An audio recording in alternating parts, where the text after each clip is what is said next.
कुख्यात history sheeter विकास दुबे के encounter पर सिरसागंज सीट से विधायक हरिओम यादव ने सवाल खड़े कर दिए हैं। विधायक हरिओम यादव ने एनकाउंटर की जांच की मांग की है।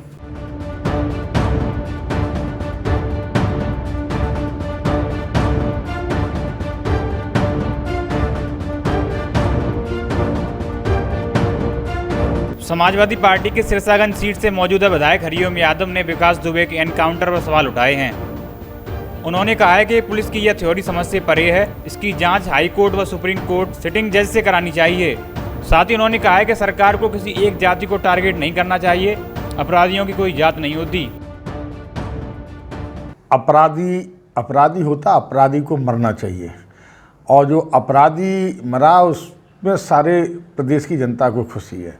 लेकिन जिस तरह से पुलिस ने एक षड्यंत्र साजिश के तहत मारा है, इस पर सवाल उठ रहे हैं। इस मुठभेड़ पर उत्तर प्रदेश की जनता कोई भरोसा नहीं कर रही है। इस एनकाउंटर में झोल की झोल है पूरी की पूरी। इसलिए कि पत्रकारों की टीम पीछे चल रही है। 1-1.5 किलोमीटर क्यों रोक दी? अगर एनकाउंटर सही करना था न तो पत्रकारों की टीम क्यों रोक दी पीछे उन्होंने? तो पत्रकार को नहीं आने दिया, और उसके अलावा ये आके और गाड़ी पलटी दिखाकर उसका एनकाउंटर कर दिया। इस एनकाउंटर पे हम लोग आपत्ति इसलिए कर रहे हैं कि जो राज थे, बीजेपी के लोग इसमें शामिल थे, इसको बढ़ावा देने के, इसके संपर्क थे मंत्रियों के, नेताओं के, विधायकों के, वो सारे राज दफन हो गए।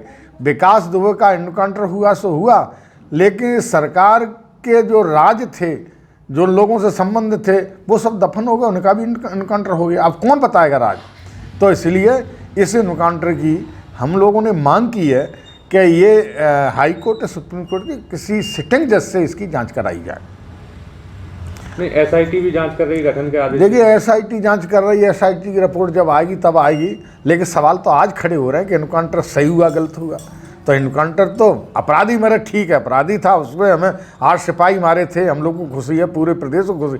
लेकिन जिस तरह फर्जीफिकेशन करके मारा है उस पर उंगली उठ रही है। सरकार को वो काम करना चाहिए निष्पक्षता, जिस पर कोई उंगली नहीं उठा पाए। दूसरा, किसी अपराधी की कोई जात नहीं होती है।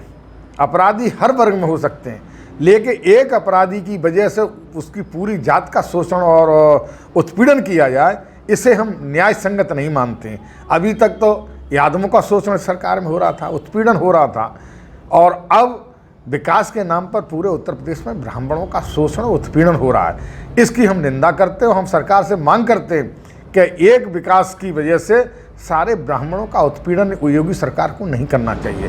हाँ, योगी सरकार की शुरू से ब्राह्मणों के प्रति जो द्वेष ईर्षावश जो गोरखपुर में प्रतिद्वंदता है, जाति प्रतिद्वंदता है योगी जी की गोरखपुर में, वो अब यहाँ विकास के नाम पर उसको वो नहीं करना चाहिए कि विकास के नाम पर सारे ब्राह्मणों का उत्पीड़न करना चाहिए।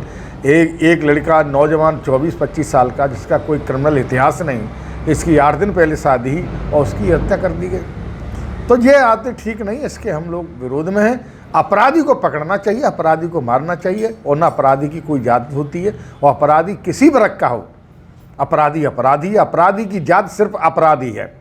न वो ब्राह्मण होता, न ठाकुर होता, न यादव होता है, वो अपराधी अपराधी होता है। लेकिन एक अपराधी की वजह उसकी पूरी जात को अगर शोषण और उसका उत्पीड़न किया जाए, इसके हम लोग खिलाफ हैं। हम सरकार से मांग करते हैं इस तरह की दुर्भावना ब्राह्मणों के साथ नहीं करना चाहिए। ब्राह्मण समाज का अग्रणी है, लोगों को शिक्षा देता है, पढ़ा लिखा है। ठीक है, ब्राह्मणों में अच्छे लोग विद्वान भी हुए और एक आध अपराधी भी हो गया। जैसे रावण ब्राह्मण था, क्रूर था, राक्षस था, ठीक है, वो उसके साथ भगवान राम ने उसका वध किया, अच्छा किया, लेकिन उसके बाबा पुलिस अच्छे ब्राह्मण थे, उनकी लोग पूजा करते थे। तो उनका, इसलिए मैं कह रहा हूँ कि हर समाज, हर वर्ग में हर तरह का आदमी व्यक्ति होता है।